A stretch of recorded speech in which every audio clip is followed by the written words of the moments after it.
오늘 이제 저랑 한양도성 오늘부터 한 달 동안 화요일마다 뵙겠습니다. 한양도성은 전부 이렇게 이런 모양으로 돼 있어요. 그래서 조선 태조 때 만들어졌는데, 이렇게 태조 때 1396년에 만들어진 한양도성이 1910년까지, 이렇게 조선이 멸망할 때까지는 이 서울의 경계를 정하는 도성으로서 만들어졌습니다. 그래서 총 지금 우리가 걷기로 말하면 18.6km에 달해요.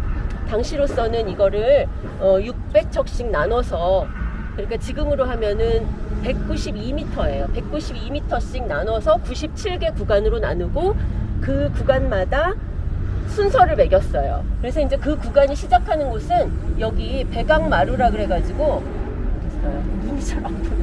여기 백악마루라 그래가지고 여기가 이 백악산에서 가장 높은 곳이에요. 그래서 이곳에서부터 1구간, 2구간, 3구간 이런 식으로 돌게 돼 있거든요. 근데 이제 첫 해에 이 순서대로 돌려고 백악구간부터 시작을 했어요. 그랬더니 여기가 굉장히 가파른 구간이에요. 그리고 또 뺑 둘러서 여기 남산을 여기 이쪽에서 올라가는 구간이 굉장히 가파른 구간이에요. 그래서 이렇게 순서를 순서대로 하는 것도 제일 좋긴 한데, 너무 힘이 드니 거꾸로 한번 돌아보자 해서 거꾸로 돌았더니 조금 수월했어요. 그래서 저희가 지금 거꾸로 도는 방향입니다. 그러다 보니까 오늘 일부러 여기 낙산을 좀 길게 붙여서 여기서 시작을 합니다. 그래서 여기서 시작을 해서 이렇게 올라갈 거예요. 이 방향으로. 이렇게 올라가서 해화문에서 끝낼 겁니다.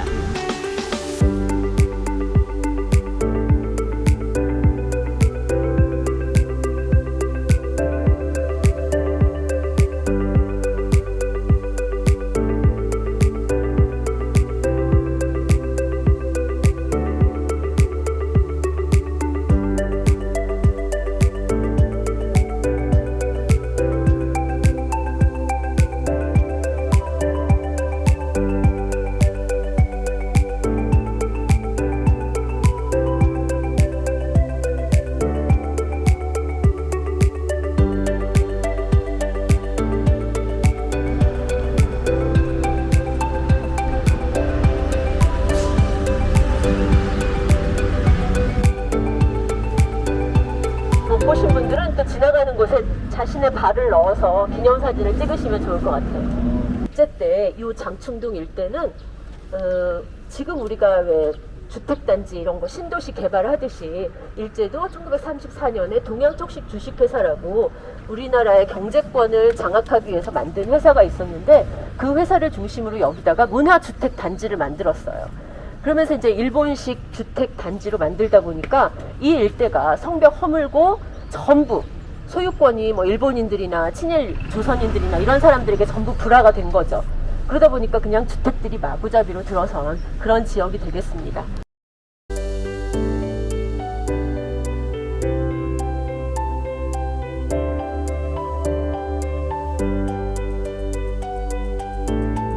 되면서 저 끝에, 이 성벽 끝에 이제 우리가 첫 번째 만나는 문, 광희문이 있습니다.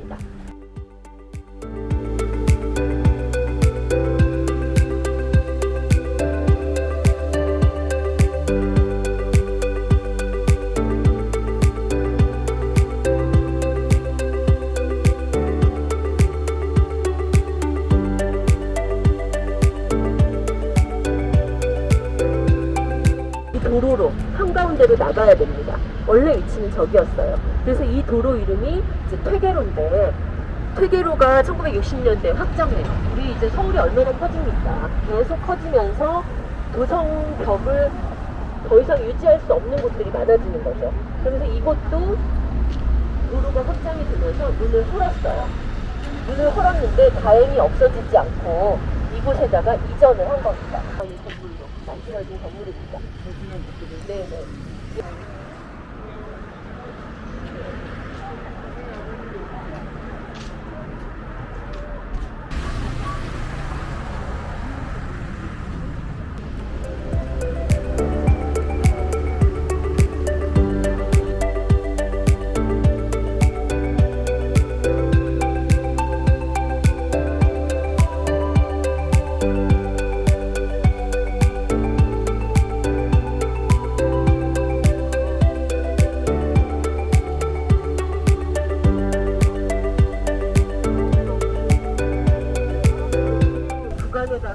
개선은 하고 싶은데 여기를 완전히 쌓을 수는 없고 차량 통행도 해야 되고 하는 데는 그냥 도로처럼 해요. 도로처럼 하는데 여기가 성벽 바깥이다. 이 돌의 모양이 얘를 이렇게 펼쳐놓은 것처럼 그렇게 해놓은 겁니다 지금. 그래서 여기가 성벽 바깥이고 요만큼이 성벽의 높이고, 네, 우리가 걸어온 길만큼이 네네 성벽의 수직 높이를 그대로 눕혔다 보시면 돼요. 관중석 밑에서 그대로 묻힌 채, 흙에 묻힌 채 모습을 드러냈던 수문이 있어요. 그 수문을 좀 보러 가실게요.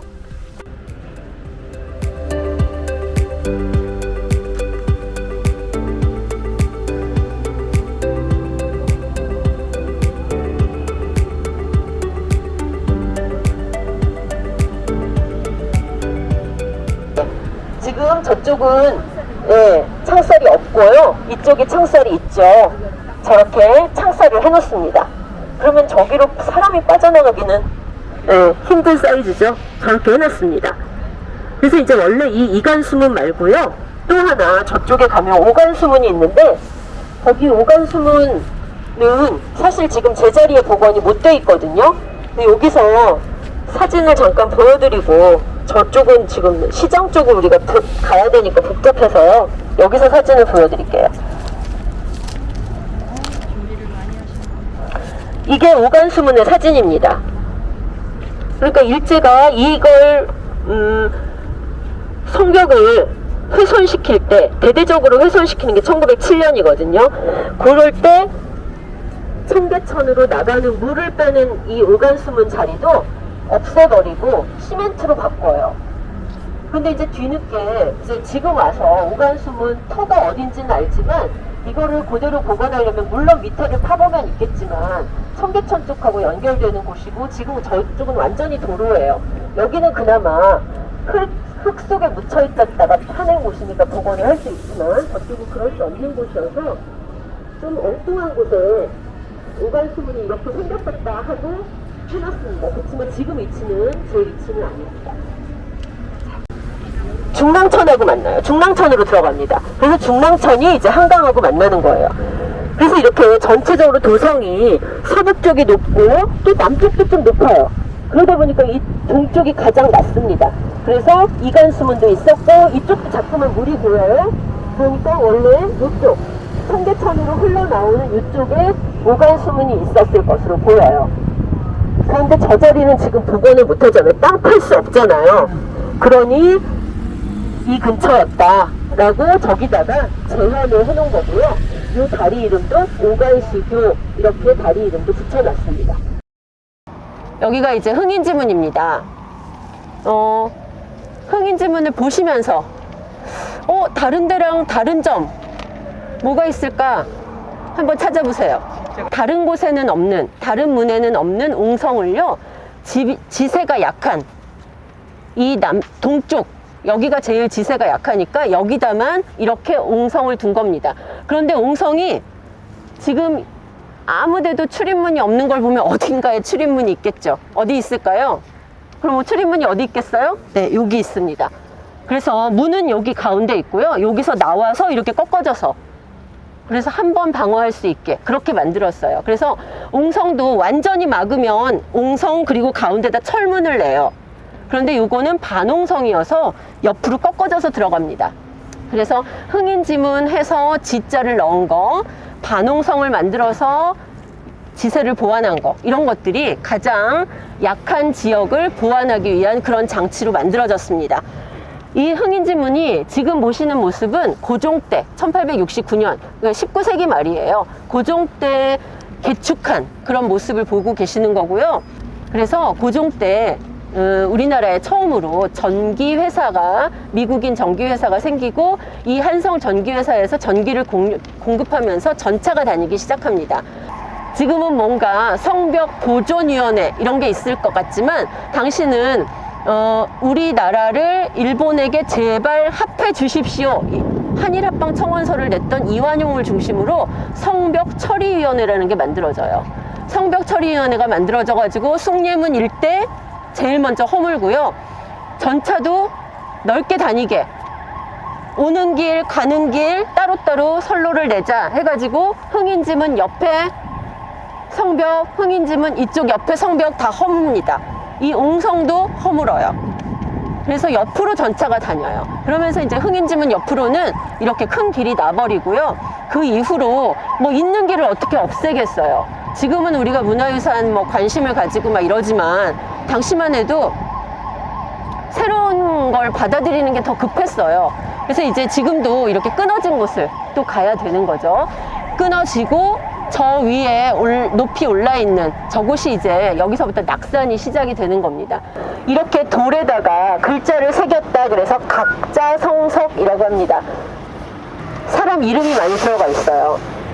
일패, 뭐 석수, 그래가지고 누가 돌을 쓰는 사람이었는지 이런 걸 새겨놨고요.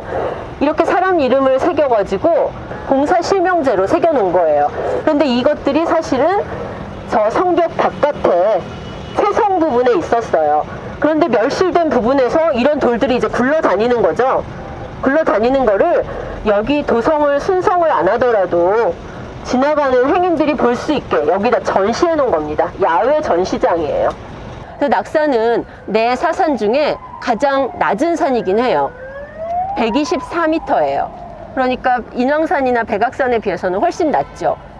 낮다 보니 제일 올라가기 쉽고, 그래서 도성 내에서 가장 많이 높이까지 판자촌이 형성된 그런 곳이었습니다. 이화학당에서 만든 부인 진료소가 있었어요. 여성 전문 병원인 거죠. 그래서 여성 전문 병원이 저 건물이 세 동이 있었습니다. 세 동이 있었는데 성벽을 복원하면서 공공의 이 서울시 유산이 먼저다 해가지고 결국은 철거됩니다. 그래서 이제 저거 한 동은 남겨서 지금은 한양 도성박물관으로 쓰고 있어요. 저기 도성박물관은 굉장히 볼 거 많았죠. 보실만 했죠. 도성에 대해서 한꺼번에 이해를 하실 수 있는 그런 공간인 것 같습니다.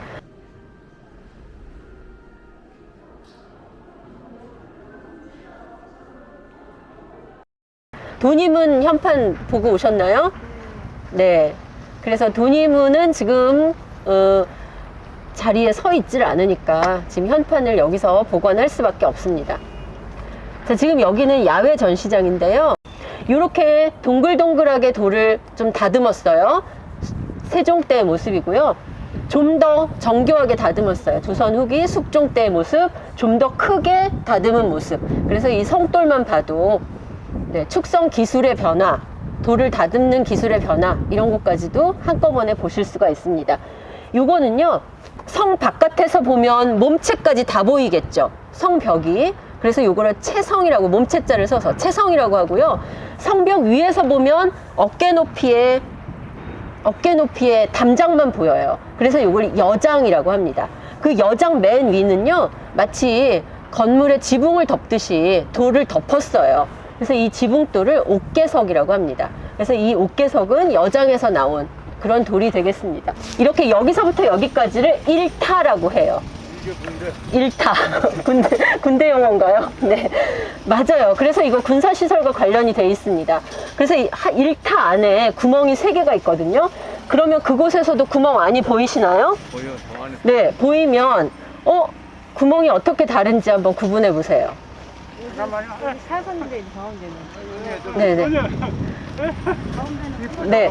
가운데는 바로 밑으로 떨어지게 돼 있고, 양쪽은 멀리 뚫려 있어요.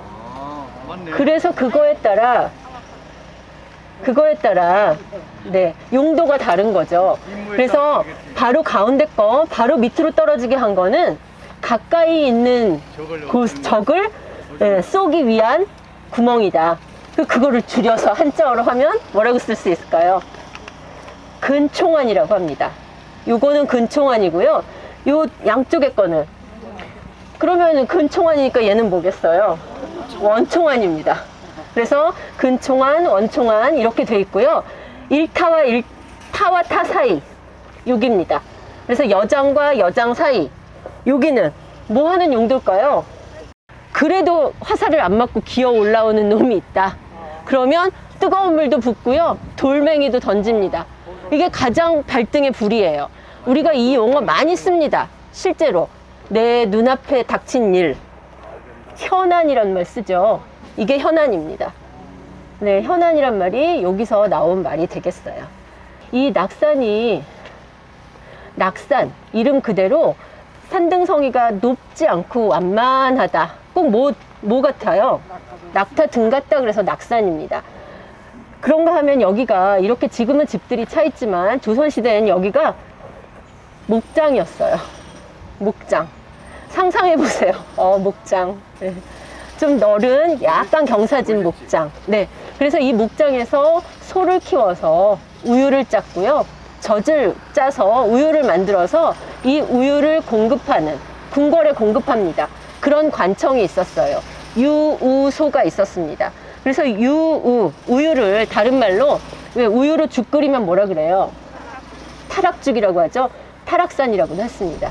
이제 일제강점기 광복 이후 도성 안에 예전보다 인구는 계속 늘어나고, 원래부터 도성 안에 살던 사람들이 아닌 그 북쪽에서 내려온 피난민들, 이런 사람들이 이제 곡 따닥따닥 붙어서 그래도 먹고 살 것이 많은 서울로 들어오면서 도성 안쪽에 무허가 집을 막 짓기 시작하면서 가장 낮은 산인 인왕산, 북악산, 남산 이런 데보다 낮은 산인 이 낙산 지역에 이렇게 거의 정상까지 집들이 들어와 있습니다. 앉으셔가지고 되게 지금 성 밖을 쳐다보고 계시죠? 저 성 밖이 이제 창신동입니다. 저게 원래 돌산이에요. 돌산. 그래서 채석장이 있었던 자리입니다. 채석장이 있고 실제로 저 동네를 들어가 보면요, 깎아지른 그 채석의 흔적들이 남아 있어요. 그래서 저 채석장 전망대에 가시면 저기서 캐낸 돌을 가지고 뭘 만들었나 그런 것들이 사진에 남겨 있는데, 우리나라 당시 대표적인 석조 건물들, 석조전, 서울시청, 네, 조선 총독부, 일제강점기 때 그런 석조 건물들을 저기서 난 돌로 캐서 만들었습니다. 이 한양도성의 돌은 어디서 왔을까요?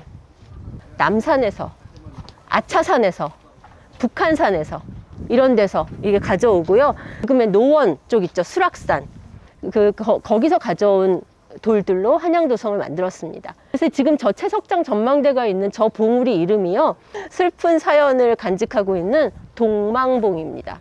동쪽을 하염없이 바라보던 어떤 여인이 있었던 거죠. 세조에 의해서 왕위를 빼앗겼던 왕이 있었어요. 단종이죠. 단종은 동갑내기였던 송씨라는 사람과 결혼을 했어요. 그래서 이 정순왕후 송씨는 왕비가 됐는데 남편이 왕위를 찬탈당하고 영월로 유배를 갑니다.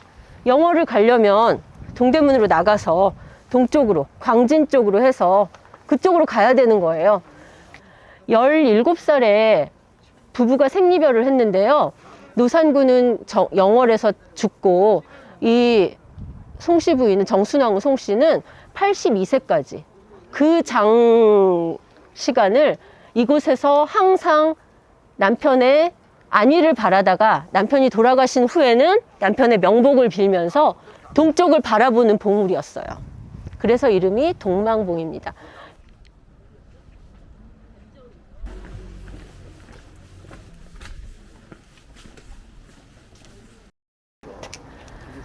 벽화마을 분위기 조금 느끼셨나요? 대학로에서 골목골목 오면 전부 이 골목으로 올라올 수 있고, 저녁 때 올라오면 여기서 환상적인 석양을 감상하실 수 있습니다. 여기 오른쪽에 보이는, 저기 오른쪽에 멀리 보이는 산부터 보시면요, 저거는 이제 도성 밖에 있는 북한산입니다. 저게 북한산이고요. 거기서 이렇게 뻗어져 내려와서 여기 오른쪽에 보이는 산이 백악산이에요. 그리고 정면에 좀 옆으로 능선이 길게 늘어서 있는 산이 인왕산입니다. 인왕산은 겉에서 보기에도 바위가 엄청 커다란 바위가 정면에 보이죠. 저 이제 정면 바위 이름이 치마바위예요. 왼쪽으로 막 거의 손에 잡힐 듯이 가까이 보이죠? 남산, 목멱산입니다. 그래서 도성은 이렇게 남산, 낙산, 북악산 또는 백악산, 인왕산, 이렇게 네 산을 둘러싸고 만들어졌고요. 이미 조선시대에 이 내사산 밖에 있는 4개의 산이다. 그래서 외사산이라고 해요. 외사산도 이 내사산을 둘러싼 산으로 영역을 두고 있었어요. 그 외사산이 북한산, 저 안산 더 뒤로 가면 지금의 일산하고의 경계에 덕양산이라고 있습니다. 덕양산, 동쪽으로는 아차산, 남쪽으로는 관악산. 지금의 서울의 경계가 여기까지예요. 조선시대에 이미 선견지명을 갖고 나중에 서울의 경계까지 마치 정해준 듯이 지금은 외사산을 경계로 서울의 중심이 서 있습니다.